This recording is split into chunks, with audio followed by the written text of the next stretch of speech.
प्रवक्ता दिलीप कुमार। सर, चारधाम यात्रा के लिए भारतीय रेल की तरफ से क्या खास तैयारी की जा रही है?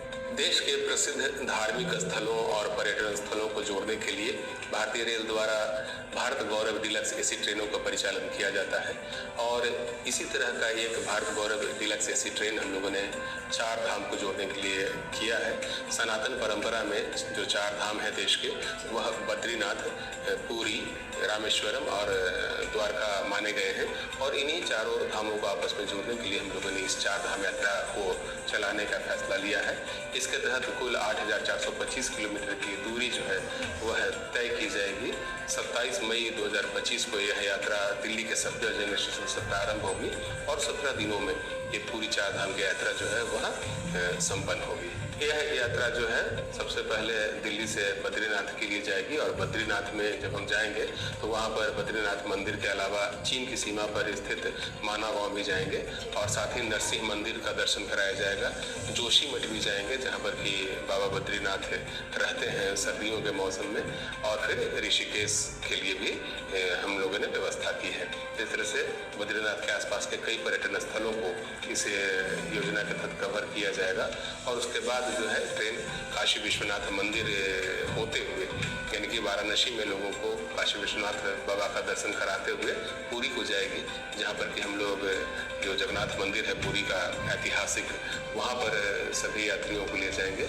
पुरी के समुद्र तट का भ्रमण कराया जाएगा और जो कोणार्क का ऐतिहासिक सूर्य मंदिर है जो कि वर्ल्ड हेरिटेज में भी शामिल है, तो वहाँ पर भी हम लोग सभी यात्रियों को ले जाएंगे। उड़ीसा का जो चंद्रभागा समुद्र तट है वहाँ पर भी सभी यात्रियों को ले जाने की व्यवस्था की गई है। जब पुरी की यात्रा समाप्त हो जाएगी तो उसके बाद हम सभी यात्रियों को रामेश्वरम की यात्रा पर ले जाएंगे। रामेश्वरम को देश की मुख्य भूमि से जोड़ने के लिए हम लोगों ने यह पंबन पुल निर्मित कराया है और ये जो पंबन पुल है यह अपने आप में ऐतिहासिक पुल है और हमारे जो रेल विकास निगम लिमिटेड है उसके इंजीनियरों द्वारा तैयार किया गया है। यह मेड इन इंडिया कॉन्सेप्ट है और उसकी डिजाइनिंग भी जो है वह भारत देश के इंजीनियरों ने तैयार की है।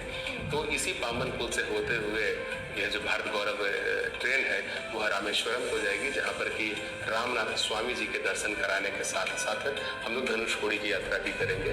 धनुषकोडी वह स्थान है जहाँ से श्रीलंका बिल्कुल पास में है और भगवान श्री राम ने रामायण काल में जो राम सेतु का निर्माण करवाया था वह इसी धनुषकोडी स्थान से करवाया था। फिर ट्रेन द्वारका धाम जाएगी और द्वारका धाम में द्वारकाधीश मंदिर, नागेश्वर ज्योतिर्लिंग मंदिर और भेंट द्वारका, इन सभी जगहों पर हम लोग जाएंगे। इस ट्रेन में 3 किस्म के कोच लगाए गए हैं जिसमें फर्स्ट एसी, सेकेंड एसी और थर्ड एसी है। 2 डाइनिंग कार की सुविधा उपलब्ध कराई गई है जहां पर कि शुद्ध शाकाहारी भोजन सभी 17 दिन उपलब्ध कराए जाएंगे। वॉशरूम और बायो टॉयलेट के साथ यह ट्रेन जो है कई दूसरी सुविधाओं से भी युक्त है, जिसमें कि फुट मसाजर की सुविधा है, सीसीटीवी और सिक्योरिटी गार्ड लगाए गए हैं सुरक्षा को इंश्योर करने के लिए। सभी जगह साइट सीइंग के लिए एसी गाड़ी की व्यवस्था IRCTC द्वारा की जाएगी और साथ ही यदि रात्रि विश्राम करने की बात हुई तो फिर हम लोग एसी होटलों में 3 सितारा एसी होटल में सभी यात्रियों के रहने की व्यवस्था की जाएगी। इसमें 150 सीटें उपलब्ध है और फर्स्ट कम फर्स्ट सर्व आधार पर IRCTC की वेबसाइट से हम लोग टिकट की बिक्री कर सकते हैं। इसके लिए IRCTC द्वारा हेल्पलाइन नंबर भी जारी किया गया है, जहां पर भी आप कॉल करके इस ट्रेन के बारे में और बुकिंग की प्रक्रिया के बारे में विस्तार से जानकारी हासिल कर सकते हैं। भारत गौरव एक्सप्रेस जो है वह देश की जो सांस्कृतिक समृद्ध विरासत है और जो हमारी धार्मिक विरासत है उसको मजबूत करने की एक कोशिश है।